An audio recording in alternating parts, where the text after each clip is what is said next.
राधे राधे दोस्तों, आइए श्रावण माह महत्तम कथा अध्याय 4 सुनते हैं। इस अध्याय में हम जानेंगे कि भगवान शिव से कैसे महापापी वेश्या सुगंधा शिवलिंग में विलीन हो गई। तो आइए शुरू करते हैं। भगवान सदाशिव ने श्री सनत कुमार जी से कहा, हे सनत कुमार, हे ब्रह्मपुत्र, अब मैं तुम्हें धारण पारण व्रत का वर्णन करूंगा। तुम ध्यान पूर्वक सुनो। प्रतिपदा के दिन से आरंभ करके सर्वप्रथम पुण्याहवाचन कराना चाहिए। इसके बाद मेरी प्रसन्नता के लिए धारण पारण व्रत का संकल्प करना चाहिए। एक दिन धारण व्रत करें और दूसरे दिन पारण व्रत करें। धारण में उपवास तथा पारण में भोजन होता है। श्रावण मास के समाप्त होने पर सबसे पहले पुण्यवाचन और कीर्तन कराना चाहिए। इसके बाद मानद आचार्य तथा अन्य ब्राह्मणों का वरण करना चाहिए। तत्पश्चात पार्वती तथा शिव की स्वर्ण निर्मित प्रतिमा को जल से भरे हुए कुंभ पर स्थापित करना चाहिए। फिर रात भर भक्ति द्वारा अर्चना करनी चाहिए। रात को शिव महापुराण का श्रवण कीर्तन आदि करते हुए जागरण करना चाहिए। अगले दिन स्नान व दैनिक कार्यों से निवृत्त होकर हवन करना चाहिए। हवन में त्र्यंबकम यजामहे मंत्र का जाप करते हुए तिल और चावल से आहुति देनी चाहिए। वामदेवास विद्महे महादेवाय धीमहि तन्ना रुद्र प्रचोदयात् मंत्र का उच्चारण करते हुए चावल और घी से आहुति दें। खीर की आहुति देते समय ओम नमः शिवाय मंत्र का उच्चारण करें। तत्पश्चात पूर्णाहुति देकर बाकी के कार्यों को पूरा करना चाहिए। इसके बाद ब्राह्मणों को भोजन कराना चाहिए तथा साथ ही आचार्य की पूजा करनी चाहिए। भगवान शिव बोले, हे मुनि श्रेष्ठ, इस ढंग से व्रत करने से प्राणी अनेक पापों सहित ब्रह्म हत्या आदि पातकों से भी मुक्त हो अंत में सद्गति पाता है, इसमें कोई संदेह नहीं है। शिव बोले, हे सनत कुमार, अब मैं तुम्हें इस श्रावण मास की किए जाने वाले व्रत की विधि कहता हूँ। आप ध्यान पूर्वक सुने।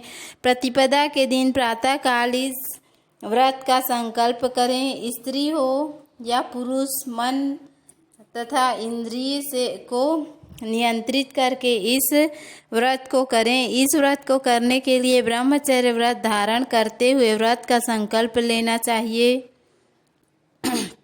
अमावस्या तिथि को मनुष्यों को वृषभ ध्वज धारण किए हुए शिव का षोडशोपचार से पूजन करना चाहिए। तदंतर अपने सामर्थ्य के अनुसार वस्त्र तथा अलंकार आदि से ब्राह्मणों का पूजन करें, उन्हें भोजन कराएं तथा प्रणाम करके विदा करें। इस प्रकार से किया गया मास उपवास व्रत मेरी प्रसन्नता कराने वाला होता है। रुद्रवती विधि में संख्या 1,00,000 होनी चाहिए। साधारण रुई से 11-11 बत्तियां बनाए। यह बत्तियां मेरी प्रियता के कारण रुद्रवर्ती कहलाती है। श्रावण मास के प्रथम दिन से ही संकल्प करें और कहें, श्रावण मास में देवों के देव महादेव है। मैं भक्ति से उन गौरीश की 1,00,000 बत्तियों से आरती पूजा करूंगी। यह संकल्प करने के पश्चात प्रतिदिन 1,000 बत्ती द्वारा पूजन करना चाहिए। श्रावण मास के समापन पर 1,000 बत्ती से आरती करना चाहिए। या प्रतिदिन 3,000 बत्तियों द्वारा आरती करनी चाहिए और अंतिम दिन 13,000 बत्तियों द्वारा आरती करनी चाहिए। या एक ही दिन में 1,00,000 रुद्रवती को प्रज्वलित करना चाहिए। यह बत्तियां मुझे अत्यधिक प्रिय हैं। इनको शुद्ध घी से सिंचित करना चाहिए। संसार के स्वामी भगवान सदाशिव का पूजन करके तथा कथा सुननी चाहिए। श्री सनत कुमार ने भगवान श्री सदाशिव से कहा, हे देव, हे जगन्नाथ, हे जगदानंद कारक, कृपा करके आप मुझे इस व्रत का प्रभाव बताएं। हे प्रभु, इस व्रत को सर्वप्रथम किसने किया तथा इसके उद्यापन में क्या विधि होती है? भगवान सदाशिव बोले, हे ब्रह्मा के पुत्र, मैं अब तुम्हारे सन्मुख इस व्रत को कहूँगा। ध्यान पूर्वक सुनो। यह व्रत सब व्रतों में श्रेष्ठ तथा महान पुण्य प्रदान करने वाला है, साथ ही संपूर्ण पाप ताप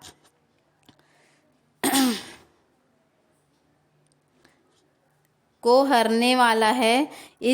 इससे प्रीति तथा सौभाग्य की प्राप्ति होती है। पुत्र पौत्र समृद्धि को देने वाला यह व्रत भगवान श्री सदाशिव को अत्यंत प्रिय है।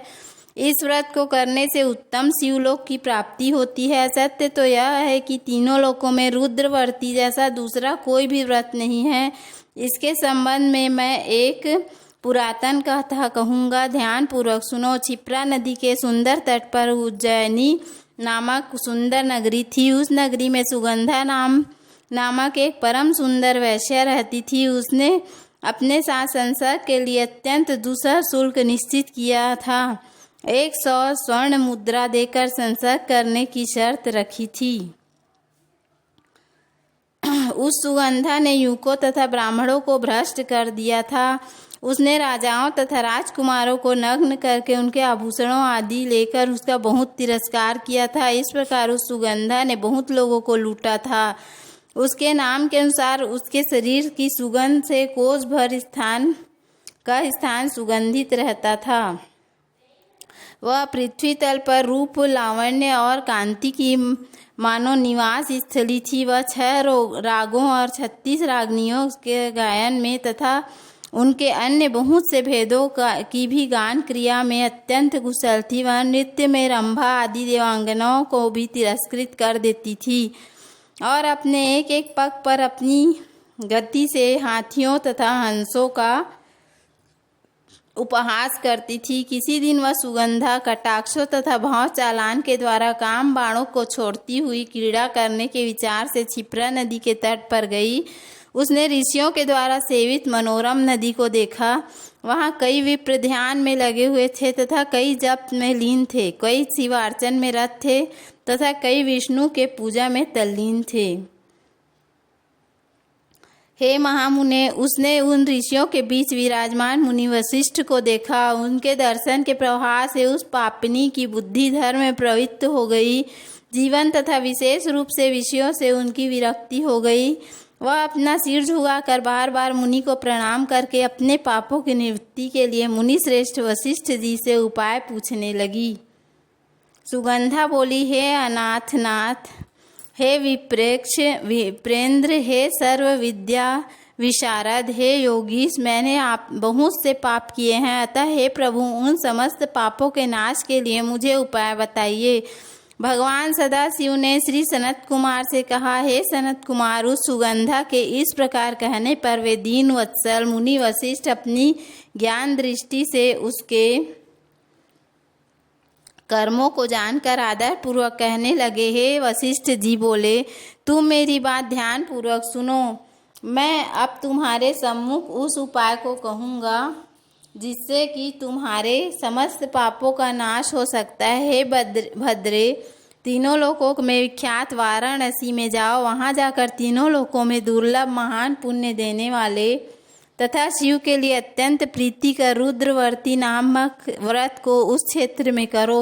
यह व्रत महान पुण्य देने वाला तथा शिव की भक्ति में मन को लगाने वाला है। हे भद्रे, इस व्रत को करके तुम परम गति प्राप्त करोगी। भगवान सदाशिव ने श्री सनत कुमार से कहा। महर्षि वशिष्ठ जी के वचन सुनकर सुगंधा अपना धन लेकर सेवक तथा मित्र सहित काशी में पहुंची और उसने वहां जाकर वशिष्ठ के द्वारा बताए गए विधान के अनुसार व्रत किया। बस फिर क्या था, वह वेश्या पंच भौतिक शरीर को त्याग कर शिवलिंग में विलीन हो गई। हे सनत कुमार, इस प्रकार जो स्त्री इस परम दुर्लभ व्रत को करती है, वह जिस वस्तु को की भी इच्छा करती है, वह उसे निसंदेह प्राप्त करती है। हे सुव्रत, अब आप माणिक्यवर्तियों का महात्म्य सुनिए। हे विपेंद्र, उन माणिक्यवर्तियों के व्रत से स्त्री मेरे अर्थ आसन अधिकारिणी हो जाती है और महाप्रलय पर्यंत वह मेरे लिए प्रिय रहती है। अब मैं इस व्रत की संपूर्णता के लिए उद्यापन का विधान बताऊंगा। चांदी की बनी हुई नंदीश्वर की मूर्ति पर आसीन सुवर्ण में भगवान शिव की पार्वती सहित प्रतिमा को कलश पर स्थापित करना चाहिए और विधि के साथ पूजन करके रात्रि में जागरण करना चाहिए। इसके बाद प्रातःकाल नदी में निर्मल जल से में विधि पूर्वक स्नान करके 11 ब्राह्मणों सहित आचार्य का वर्ण करना चाहिए। तत्पश्चात रुद्र सूक्त से अथवा गायत्री से अथवा मूल मंत्र से घृत खीर तथा बिल्व पत्रों का होम करना चाहिए। इसके बाद पूर्णाहुति होम करके आचार्य आदि की विधिवत पूजा करनी चाहिए तथा सपत्नी 11 उत्तम व्रतों को भोजन कराना चाहिए। हे सनत कुमार, जो स्त्री इस प्रकार से व्रत करती है वह समस्त पापों से मुक्त हो जाती है। तत्पश्चात विधान पूर्वक कथा सुनकर स्थापित की गई समस्त सामग्री ब्राह्मण को दे देनी चाहिए। इसके निश्चित रूप से 1000 अश्वमेध यज्ञों का फल प्राप्त होता है। इस प्रकार श्री स्कंद पुराण के अंतर्गत ईश्वर सनत कुमार संवाद में श्रावण मास महात्म्य में धारणा पारणा मासोपास रुद्रवर्ती कथन नामक चौथा अध्याय पूर्ण हुआ।